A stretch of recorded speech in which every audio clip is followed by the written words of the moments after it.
ሰላም ጤና ስጥልኝ ውድ ተመልካቾቻችን እንዲሁም እዚህ የታደማችሁ ታዳሚዎቻችን ይህ ሀበጋር የተማሪዎች ጥያቄና መልስ ውድድር ነው። እንኳን ደህና መጣችሁ።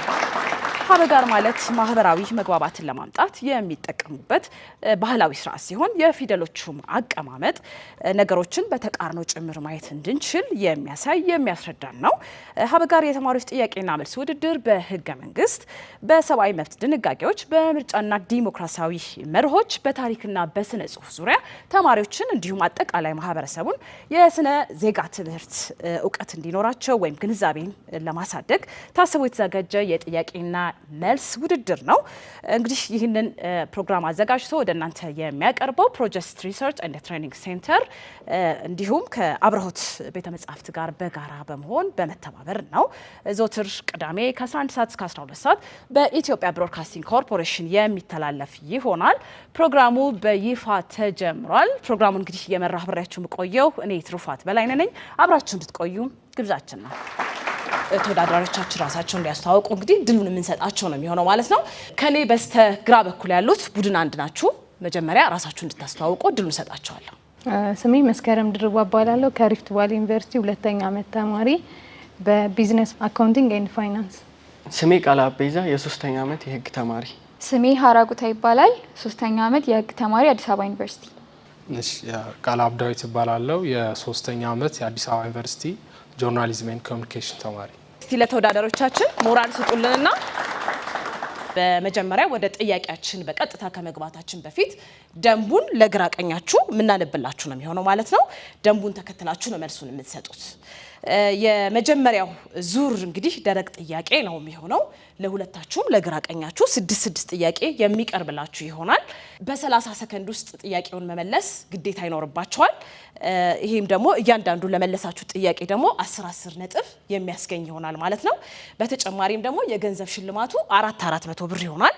እናንተ ካልመለሳችሁ ሌላኛው ቡድን አንደኛ ቡድን ካልመለሰ ሌላኛው ቡድን ደግሞ በሚመልስበት ሰዓት በ15 ሰከንድ ውስጥ የመመለስ ግዴታ ይኖርባቸዋል። መጀመሪያ የነበረው 30 ሰከንድ ነው።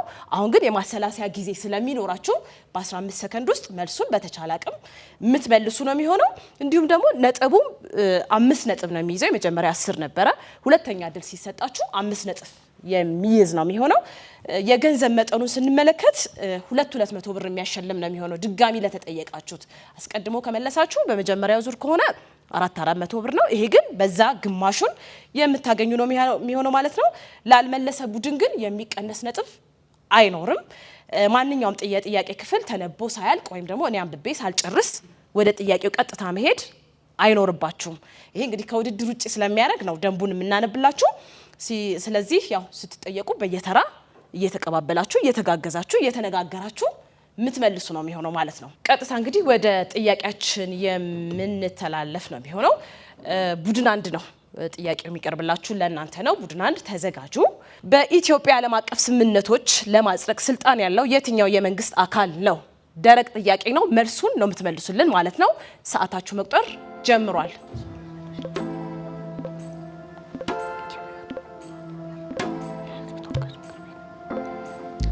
የህዝብ ተወካዮች ምክር ቤት። በትክክል ተመልሷል። ጭብጨባ አንድ ጊዜ ሞራል። ለቡድን 2 ነው ጥያቄውን የማቀርበው። ጥያቄ ቁጥር 2 ነው። ሃይማኖትና መንግስት የተለያዩበት አስተዳደር ምን ተብሎ ይጠራል? መነጋገር መወያየት ትችላላችሁ።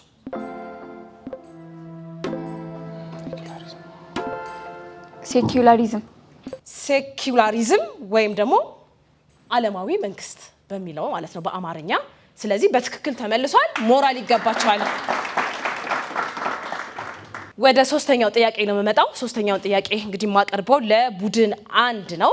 በኢትዮጵያ እየተተገበረ ያለው የፖለቲካ ስርዓት ወይም የመንግስት ስርዓት ምን ተብሎ ይጠራል?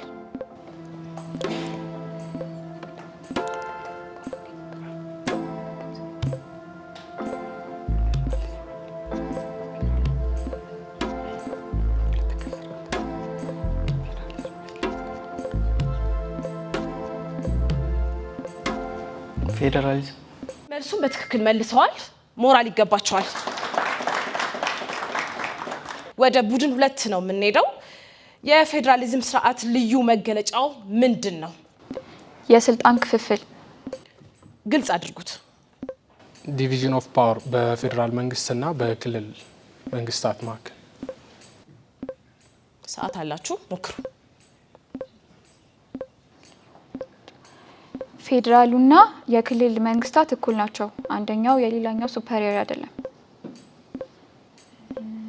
ስልጣን በአንድ አካል ማዕከላዊ ተደርጎ አይያዝም።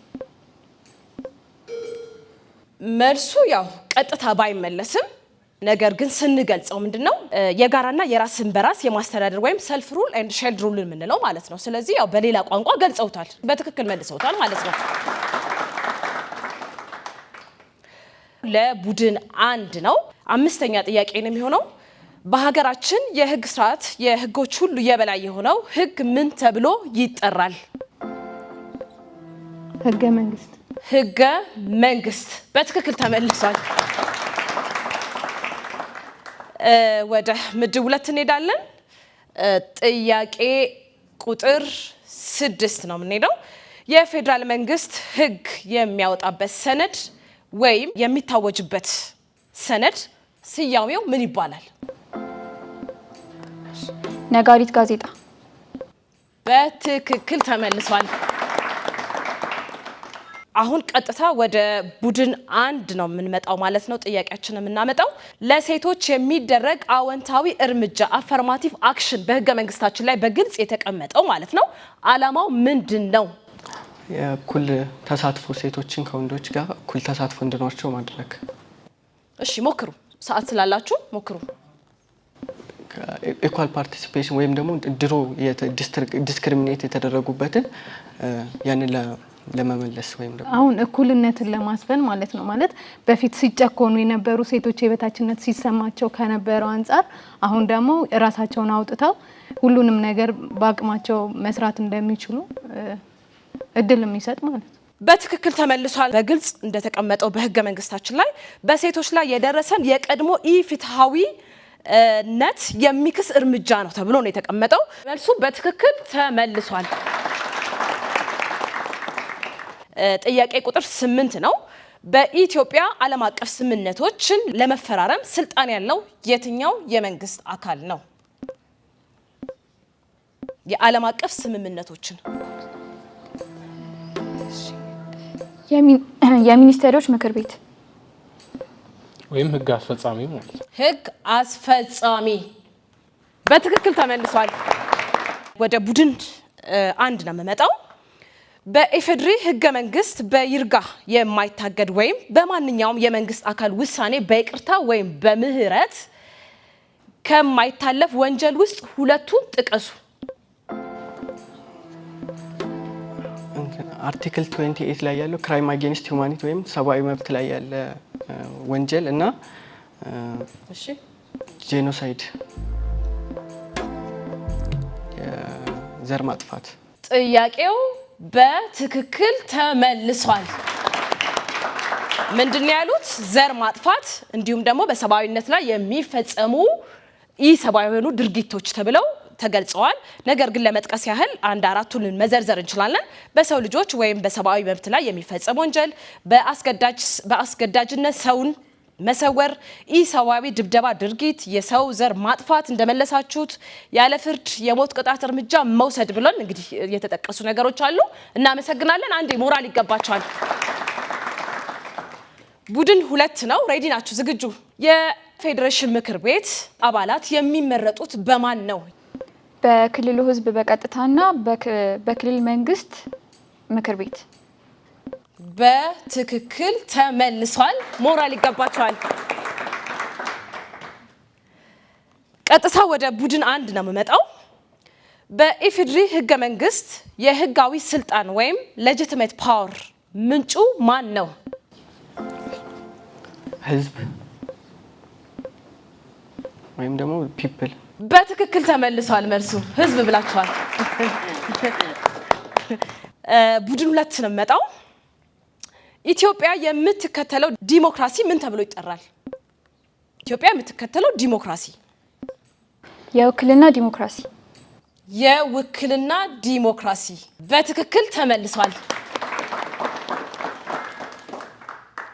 ክቡራና ክቡራት አድማጭ ተመልካቾቻችን እንግዲህ ውጤታቸውን ይዘን ካፍታ ቆይታ በኋላ የምንመለስ ነው የሚሆነው። አብራችሁ እንድትቆዩ ግብዣችን ነው። ቡድን 1 ከተጠየቃችሁት 6 ጥያቄ ውስጥ እንግዲህ ሁሉንም መልሳችሁ 60 ነጥብ አግኝታችኋል ማለት ነው። ሞራል ያስፈልጋችኋል ልጆቹ። ቡድን 2 6 ጥያቄ ተጠይቃችሁ ሙሉን መልሳችኋል 60 ነጥብ አግኝታችኋል ማለት ነው።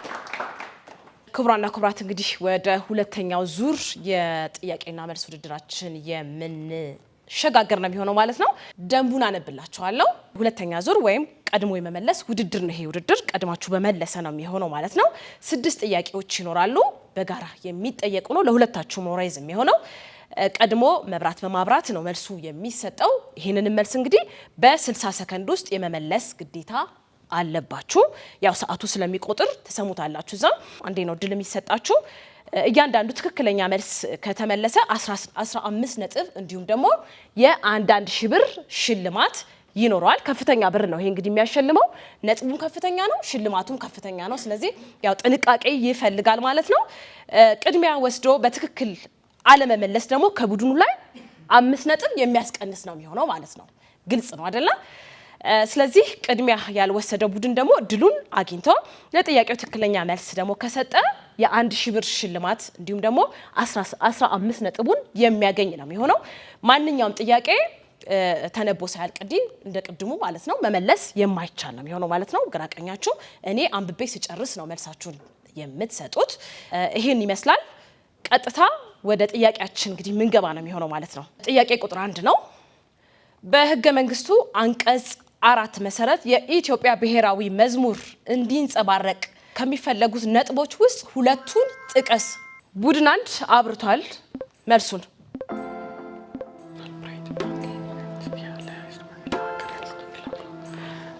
ናሽናል ፕራይድ ለህዝቡ ለአገሩ ያለውን ፍቅርና የተከፈለበትን መስዋዕትነት እና ፍቅር መግለጽ አለበት እና የሀገሪቱን ታሪክ መሰረት ያደረገ መሆን አለበት። ስለዚህ እንግዲህ አብርታችሁ መልሱን አልመለሳችሁትም። እድሉን እንግዲህ ለቡድን 2 የምንሰጥ ነው የሚሆነው ማለት ነው። ቡድን 2 መሞከር ትችላላችሁ። እሺ ቀይ ቀለሙ የሚያሳየው የተከፈለውን ሰማዕታዊነት ነው።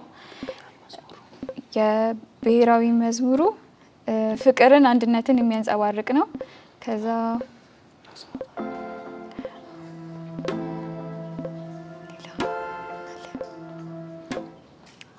እድሉን መስጠት እንችላለን? አይቻልም። ስለዚህ እንግዲህ ጥያቄው በትክክል በሁለታችሁም አልተመለሰም።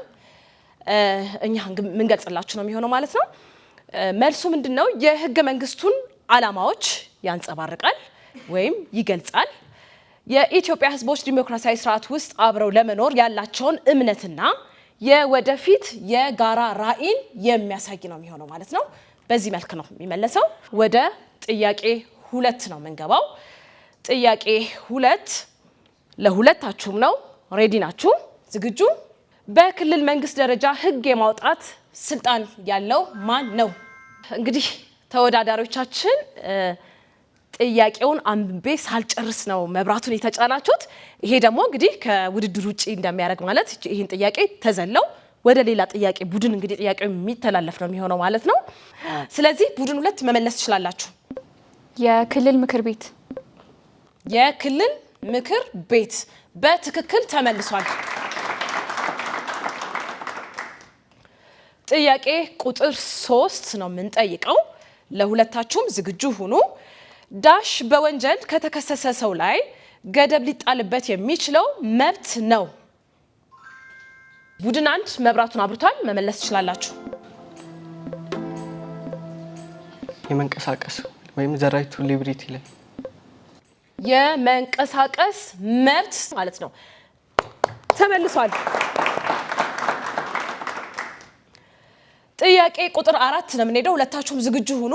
ያው መብራታችሁን ቶሎ መጫን ነው። ልክ እኔ ጥያቄውን አንብቤ እንደጨረስኩኝ ሁለታችሁም መጫን ትችላላችሁ። ጥያቄ ቁጥር 4 አዋጅ የማውጣት ስልጣን የህዝብ ተወካዮች ምክር ቤት ሲሆን መመሪያ የማውጣት ስልጣን የማን ነው? አሁንም ቡድን አንድ መብራቱን አብርተዋል። እሺ መልሱን ንገሩ።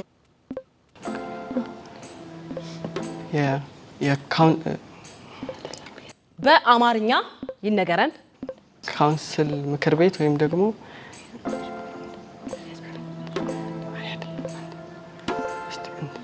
የሚኒስትሮች ምክር ቤት። ጥያቄው እንግዲህ በትክክል አልተመለሰም። ቡድን አንድ አልመለሰውም ማለት ነው። መልሱ የሚኒስትር ወይም የባለስልጣን መስሪያ ቤት። ቀጣይ ወደ ጥያቄ ቁጥር 5 ነው በቀጥታ የምንተላለፈው። ቁጥራቸው አነስተኛ በሆኑ የተከበሩና የመሬት ባለቤት ቤተሰቦች በሆኑ የሚመራ መንግስት ምን በመባል ይታወቃል? ቡድን 2 ቀድሞ እንግዲህ መብራቱን አብርቷል። እሺ ፌውዳል ስርዓት። እንግዲህ መልሱ አልተመለሰም። ወደ ቡድን አንድ ነው እድሉን የምንሰጠው። መመለስ ትችላላችሁ። አውቶክራሲ። በአማርኛ የባላባት ስርዓት ወይም የባለሀብት ስርዓት፣ የመኳንንት ስርዓት ወይም ደግሞ አገዛዝ ወይም አውቶክራሲ። ስለዚህ በትክክል ተመልሷል ማለት ነው። አሁን እንግዲህ የምንሸጋገረው ወደ ጥያቄ ቁጥር 6 ነው የሚሆነው። ሁለታችሁም ተዘጋጁ። ጥያቄ ቁጥር 6 ከመልካም አስተዳደር ጋር ተያይዞ የሚፈጠሩ ችግሮችን ለመፍታት ታስቦ የተቋቋመው ተቋም ምን ተብሎ ይጠራል? ቡድን አንድ መብራቱን ተጭነውታል። እሺ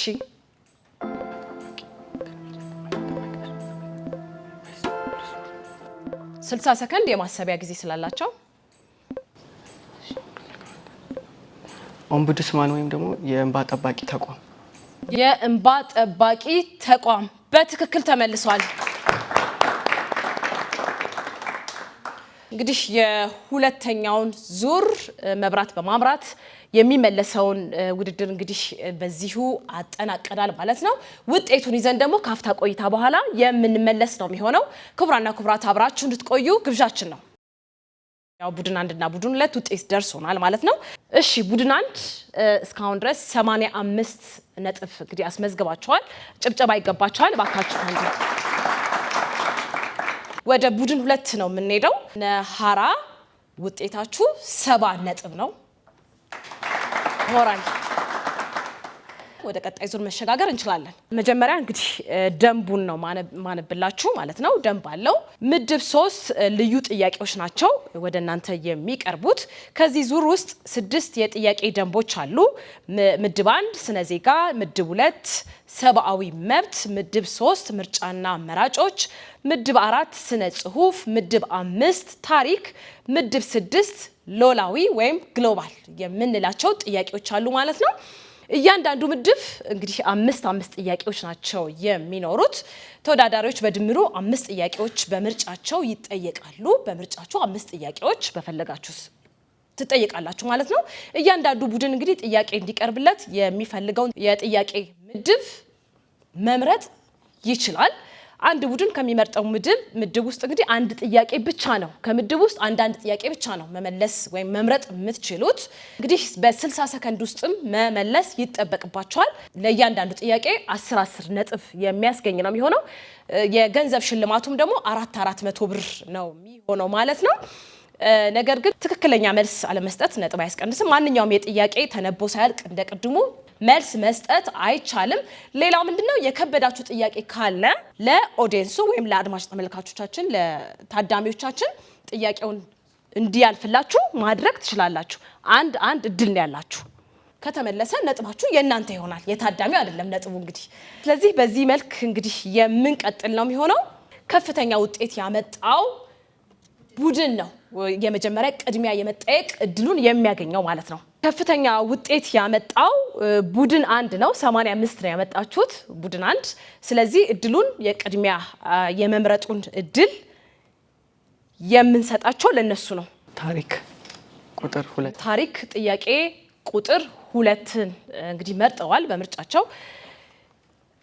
የጉራጌ ሕዝብ በዘመናት ቆይታው ያዳበራቸው 2 የአስተዳደር ስርዓቶችን ተናገሩ።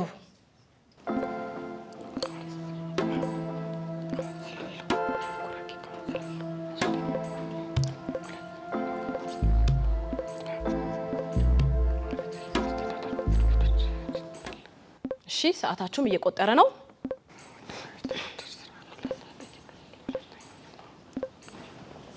አንደኛው ካውንስል አላቸው። ካውንስል ኦፍ ኢልደርስ የሚባል ያዳበሩት አንደኛው አድሚኒስትሬቲቭ በአማርኛ የታላላቆች ምክር ቤት ወይም ደግሞ ይሄ የትልቅ ሰዎች ሸንጎና አይነት ነገር አለ አይደለ? ትልቅ ሰዎች የሚያዘጋጁት የነሱ አስተዳደርና የጉራጌ ህዝብ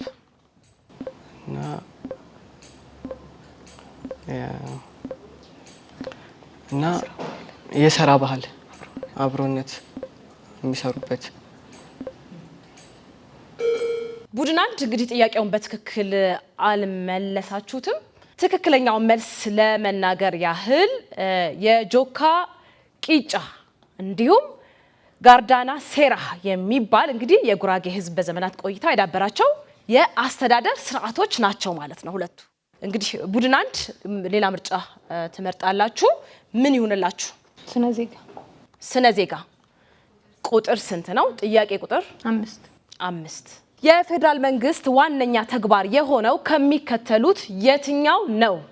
ሀ የክልል ፕሬዝዳንቶችን መሾም፣ ለ የመጀመሪያ ደረጃ ትምህርትን ማስተዳደር፣ ሐመሮሃ የክልል ህገ መንግስቶችን ማጽደቅ፣ መ የውጭ ፖሊሲዎችን መተግበር።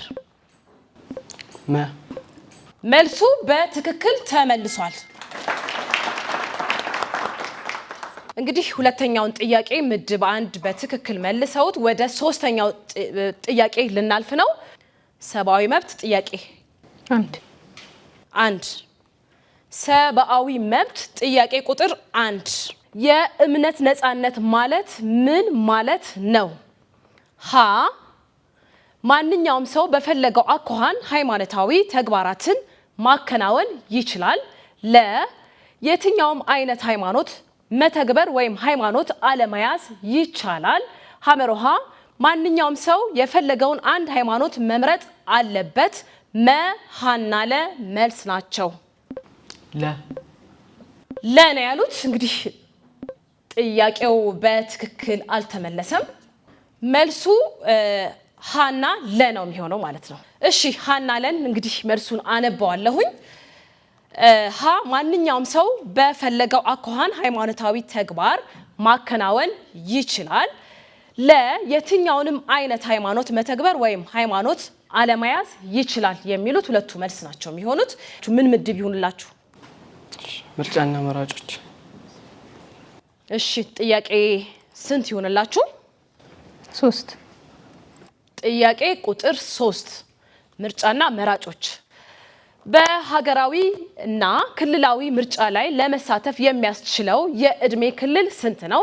ሀ 21 ዓመት ወይም ከዛ በላይ፣ ለ16 ዓመት ወይም ከዛ በላይ፣ ሐመሮሃ 35 ዓመት ወይም ከዛ በላይ፣ መ 18 ዓመት ወይም ከዛ በላይ።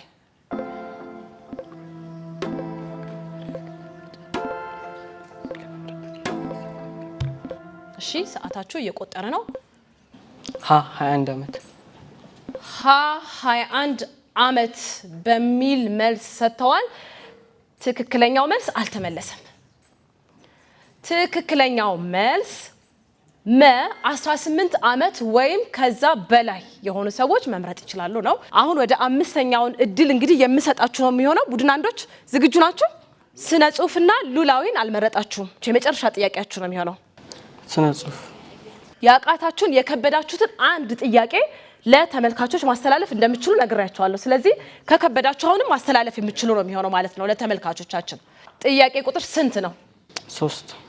ጥያቄ ቁጥር 3 ምሳሌያዊ አነጋገሩን አሟላ ወይም አሟይ። ምክርና ጡጫ አሟሉ ነው፣ ዳሽ ነው።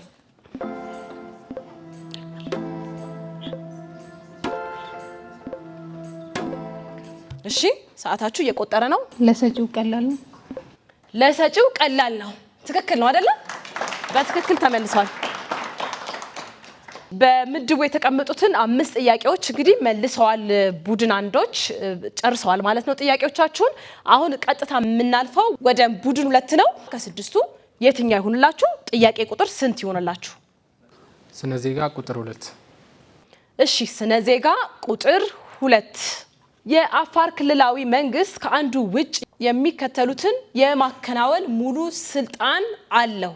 ከአንዱ ውጭ ሀ ግብር መሰብሰብ፣ ለ የክልል ፖሊሲ ማደራጀት፣ ሐመሮሃ ጅቡቲ ጋር ነፃ ዲፕሎማሲያዊ ግንኙነት መመስረት፣ መ የክልሉን የተፈጥሮ ሀብት ክልሉን ለማልማት መጠቀም።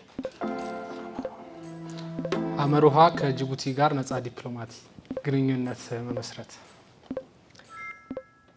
እሺ በትክክል ተመልሷል። ከሌላ ምድብ ደግሞ መምረጥ ትችላላችሁ አንድ። እሺ ታሪክ ቁጥር 3። ታሪክ ቁጥር 3 ኢጣሊያን ኢትዮጵያን በ1928 ዓመተ ምህረት ዳግም ለመውረር የተጠቀመችበት የውሸት ሰበብ ምን ተብሎ ይጠራል? ዘዋልዋል ኢንሲደንት ወይም የዋልዋል ክስተት የምንለው ማለት ነው። ከድንበር ላይ ግጭት ተፈጥሮ። እሺ በትክክል ተመልሷል። አንድ ምድብ አንድ ጥያቄ መምረጥ ትችላላችሁ። ስነ ጽሁፍ ቁጥር 1። እሺ ስነ ጽሁፍ ጥያቄ ቁጥር 1 ለለገመ አንካሴ ድቡሽ አለቱ ነው ለሚለው ምሳሌያዊ አነጋገር አቻ የሚሆነው የትኛው ነው? ሀ የቸኮለች አፍሳ ለቀመች፣ ለ ለተቀማጭ ሰማይ ቅርቡ ነው፣ ሐመሮሃ ለሰነፍ በሬ ጭድ ያዝለታል፣ መ አውቆ የተኛ ቢቀሰቅሱት አይሰማም።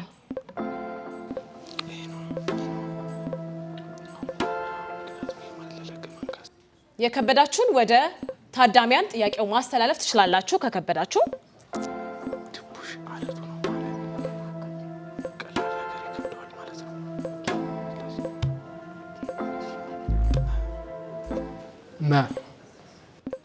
መ አውቆ የተኛ ቢቀሰቅሱት አይሰማም የሚለው ማለት ነው።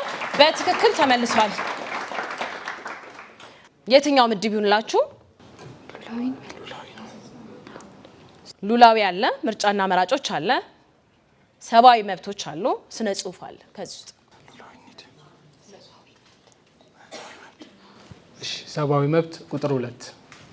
ሰብአዊ መብት ጥያቄ ቁጥር 2 በኢፌዴሪ ህገ መንግስት ከሚከተሉት ውስጥ የትኛው የሰብአዊ መብት ነው? ሀ ሀሳብን በነፃነት የመግለጽ መብት፣ ለ የአካል ደህንነት መብት፣ ሐመሮሃ የመደራጀትና የመሰብሰብ መብት፣ መ በምርጫ የመሳተፍ መብት። ለ የአካል ደህንነት መብት የሰብአዊ መብት ነው። በትክክል ተመልሷል። ለ የአካል ደህንነት መብት። ቡድን ሁለቶች እንግዲህ አምስተኛና የመጨረሻ ጥያቄያችሁን መምረጥ ትችላላችሁ። ምን ይሁንላችሁ? ምርጫና መራጮች ቁጥር 5። ምርጫና መራጮች ጥያቄ ቁጥር 5 በኢትዮጵያ ከሚንቀሳቀሱ አገር አቀፍ ተፎካካሪ የፖለቲካ ፓርቲዎች ውስጥ ገዢውን የፖለቲካ ፓርቲ ሳይጨምር 3 የፖለቲካ ፓርቲዎችን ጥቀሽ። ኢሃፓ፣ ኢዜማ፣ እናት። በትክክል ተመልሷል። ያው ብዙ የምርጫ ተወዳዳሪ ወይም ተፎካካሪ ፓርቲዎች አሉ በሀገራችን። ከዛ ውስጥ 3ቱን በትክክል መልሳቸዋል ማለት ነው። ጥያቄያችሁን 5ቱንም ጨርሰናል። ግራቀኛችሁ እንግዲህ ጥያቄያችሁን አጠናቀናል ማለት ነው።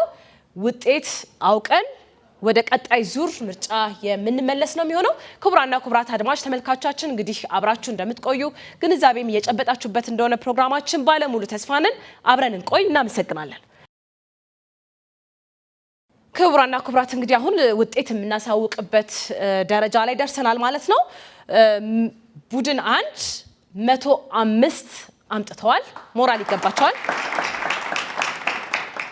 ቡድን 2 120 አስመዝግበዋል። ለአራተኛው ዙር የጥያቄና መልስ ውድድር ዝግጁ ናችሁ? እሺ፣ እናንተስ ዝግጁ ናችሁ? እሺ፣ ቀጥታ ወደ ዙሩ ጥያቄ ከመግባታችን በፊት ደንቡን አነብላችኋለሁ ለሁለታችሁም። ይህ እንግዲህ የአራተኛ ዙር የጥያቄና መልስ ውድድራችን ነው። በዚህ ውድድርም የሚቀርበው የታዋቂ ግለሰቦችን መለየት ወይም የታወቁ ግለሰቦችን የመለየት ውድድር ነው። ሁለታችሁም 3 ጥያቄዎች ይደርሳችኋል። ይህንን 3 ጥያቄ እንግዲህ በ30 ሰከንድ ውስጥ ነው መመለስ የሚጠበቅባችሁ። በምስሎች የሚቀርብ ጥያቄ ነው የሚሆነው። ምስሎቹን እንግዲህ የሚቀርብላችሁ ምስሎች ስለ ግለሰቦቹ ማንነት አንዳንድ ፍንጭ ይሰጣችኋል። በአንደኛው ፍንጭ መመለስ ካልቻላችሁ ወደ ሁለተኛው ፍንጭ መሄድ ትችላላችሁ። የነጥቡን ሁኔታ በአንደኛው ፍንጭ የምትመልሱ ከሆነ 15 ነጥብ፣ እንዲሁም መልሱን በትክክል የመለሰው ግለሰብ ወይም ያገኛችሁ ከሆነ እንግዲህ ለእያንዳንዱ 400 ብር ይኖራቸዋል ማለት ነው። ይህንን ጥያቄ ደግሞ በ30 ሰከንድ ውስጥ መመለስ ይጠበቅባቸዋል። ሁለተኛው ፍንጭ ተነግሯችሁ ደግሞ መልሱን የምትመልሱ ከሆነ ከ10 ነጥብና የ200 ብር ሽልማት ነው የምታገኙት ማለት ነው። ጥያቄው ለሌላኛው ቡድን መልስ እንዲሰጥ እንግዲህ ድሉን ሊሰጥ ይችላል። ነገር ግን ትክክለኛ መልስ መስጠት የሚያስገኘው ነጥብ አይኖርም። ሌላኛው ቡድን ሲመልስ ጥያቄው ነጥብ አያሰጥም ማለት ነው። ግልጽ ነው አይደለ? ጥያቄው የሚጀምረው ከቡድን 1 ነው። ስክሪናችሁ ላይ የሚመጣላችሁ ምስሎች አሉ። እነዛ ምስሎች እንግዲህ ማን እንደሆኑ የመመለስ ጥያቄ ነው ማለት ነው። የታዋቂ ወይም አዋቂ ግለሰቦችን ነው እንግዲህ የምንጠይቃችሁ ማለት ነው። ቡድን 1 ዝግጁ ናችሁ? ጥያቄ ቁጥር 1 ነው የምንጠይቃችሁ። ቡድን 1 እኚህ ሰው ማን ናቸው? በስክሪናችሁ ላይ የምትመለከቷቸው ታዋቂ ሰው ግለሰብ ማን ናቸው? እሺ ፍንጭ 1 እንሰጣለን ማለት ነው። ፍንጩን እንሰጣለን። አፍሪካዊ ቼኩቬራ እየተባሉም ይጠራሉ። አፍሪካዊ ቼኩቬራ።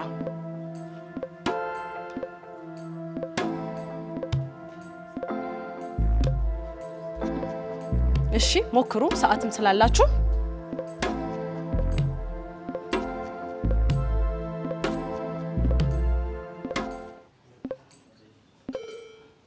ቡድን 1 እንግዲህ መልሱን አልመለሰውም፣ አላገኙትም ማለት ነው። ባላቸው ሰዓት ተሰጥቷቸው አልመለሱትም።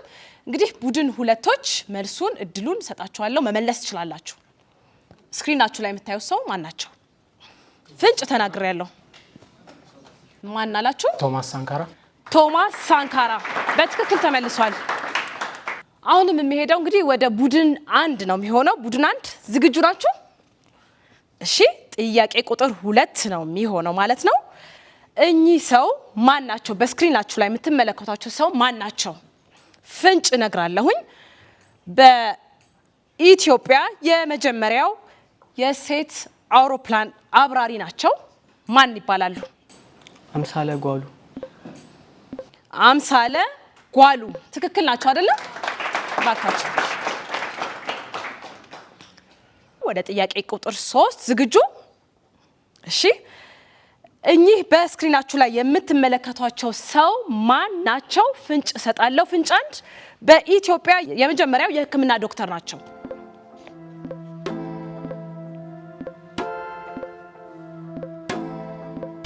ፍንጭ 2። እሺ ፍንጭ 2 ጠይቀዋል።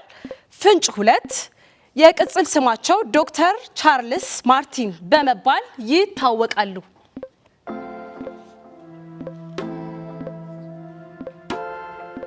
ምስሉ ላይ እንግዲህ በግልጽ እየታያችሁ ነው። ሞክሩ። ዶክተር አሰፋ። ሰዓታችሁ እንግዲህ አልቋል ማለት ነው። ለቡድን 2 እንግዲህ እድሉን እንሰጣችኋለን፣ መሞከር ትችላላችሁ። ሐኪም ወርቅነህ። ሙሉ ስም ሐኪም ወርቅነህ። እሺ እንግዲህ ያው ሐኪም ወርቅነህ ብለዋል፣ መልሰዋል። ሐኪም ወርቅነህ እሸቴ ነው መልሱ የሚሆነው። ስለዚህ እንግዲህ ሞራል ይገባቸዋል፣ ሞራል ስጧቸው። ቡድን 1ዶች ጨርሰናል ማለት ነው። ወደ ቡድን 2 ጥያቄውን የምናሻግር ነው የሚሆነው። 3 ጥያቄዎች ይኖራቸዋል። የመጀመሪያው ጥያቄ በምስሉ ላይ የምትመለከቷቸው ሰው ማን ናቸው? ምስላችሁ ላይ ኮምፒውተራችሁ ላይ መጥቶላችኋል። ማን ናቸው? ፍንጭ ሰጣለሁኝ። ፍንጭ 1 ሰጣለሁኝ። የወላይታ የመጨረሻ ንጉስ ናቸው። ካዎ ጦና። ካኦ ጦና ጦና ጋጋ ወይም ደግሞ ንጉስ ካኦ ጦና ጋጋ በሚል መልሰዋል።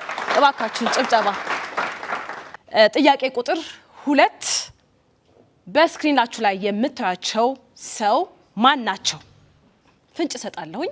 ፍንጭ 1 የሱፍ አበባ፣ ታላቁ ተቃርኖ፣ አስኳላ የተሰኙ መጽሐፍቶችን ጽፈዋል። ደራሲና መምህር ሀብታሙ አለባቸው። ደራሲና ተመራማሪ ሀብታሙ አለባቸው በትክክል ተመልሷል። እሺ ወደ 3ኛው ጥያቄ ነው የምሸጋገረው። በስክሪኑ ላይ የምታያቸው ሰው ማን ናቸው? ፍንጭ 1 ፍንጭ እንሰጣለን። ያገለገሉ የመኪና ጎማዎችን በመጠቀም ሪቤልስ የተሰኘ የምርት ስያሜ በመስጠት ዓለም አቀፍ ተወዳጅነትን ያለው ጫማ በማምረት ለዓለም ገበያም ያቀርባሉ። ማን ናቸው?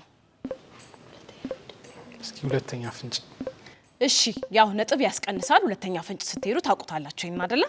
ፍንጭ 2 ምርጥ የስራ ፈጣሪ ሴት ተብላ በዓለም አቀፍ ደረጃ ተሸልማለች።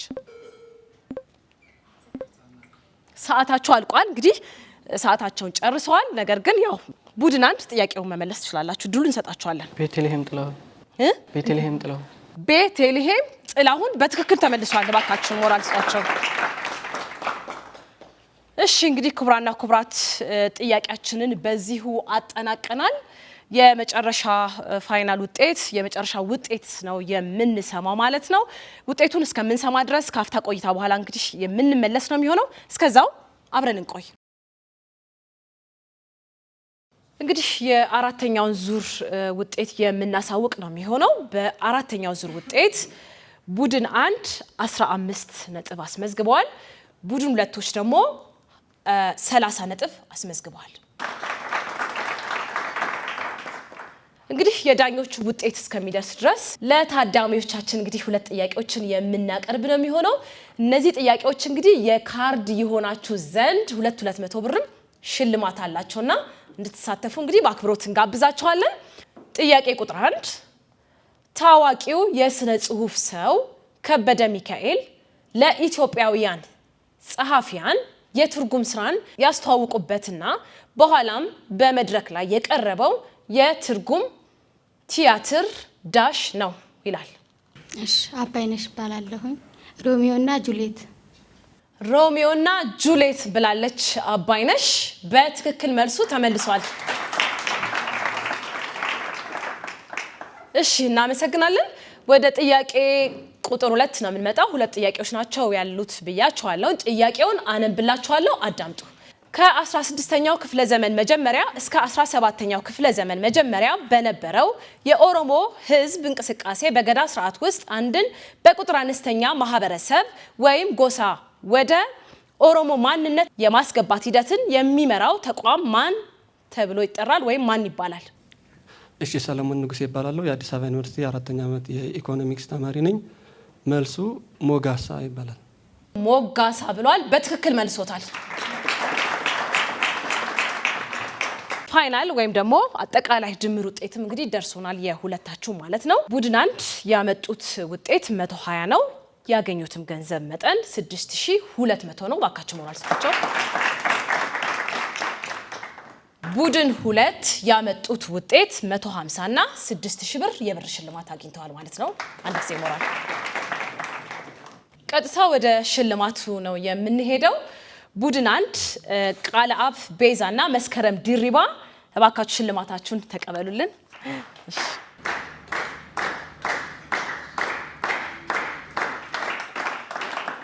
ቡድን 2 ሀራጉታና ቃለ አብ ዳዊት እባካችሁ ሽልማታችሁን።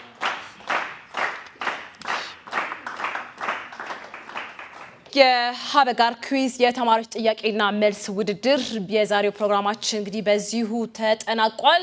ይህንን ፕሮግራም አዘጋጅቶ ወደ እናንተ የሚያደርስላችሁ ፕሮጀክት ሪሰርች ኤንድ ትሬኒንግ ሴንተር እንዲሁም ከአብረሆት ጋር በመተባበር ነው። እንግዲህ ሳምንት በሌላ ፕሮግራም እስከምንገናኝ ድረስ በዚህ ፕሮግራማችንን እናጠናቀቃለን። እናመሰግናለን።